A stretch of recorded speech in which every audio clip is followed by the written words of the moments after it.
Friends, இன்றைக்கி ஜெயாஸ் கிச்சனில் வந்து எறா தொக்கு செய்ய போகிறோம்.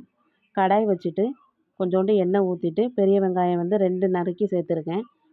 வெங்காயம் வதங்குறதுக்காக கொஞ்சோண்டு உப்பு சேர்த்துக்கிட்டேன். 2 தக்காளி வந்து கட் பண்ணி சேர்த்துக்கிட்டு, அதுக்கப்புறம் 1 ஸ்பூன் வந்து இஞ்சி பூண்டு பேஸ்ட்டு சேர்த்து நல்லா வந்து தக்காளி மசிஞ்சதுக்கப்புறம் கொஞ்சோண்டு ஒரு 1/4 டீஸ்பூன் வந்து மஞ்சள்தூள் சேர்த்துட்டேன். 1 டீஸ்பூன் வந்து மிளகாய்த்தூள் சேர்த்துருக்கேன். அதுக்கப்புறமா வந்து கொஞ்சோண்டு கருவேப்பிலை சேர்த்துட்டு தண்ணி லேசாக ஊற்றிட்டு நல்லா மிக்ஸ் பண்ணி விட்டுட்டேன். நல்லா எண்ணெய் பிரிஞ்சு வர மிக்ஸ் பண்ணி விட்டுக்கலாம்.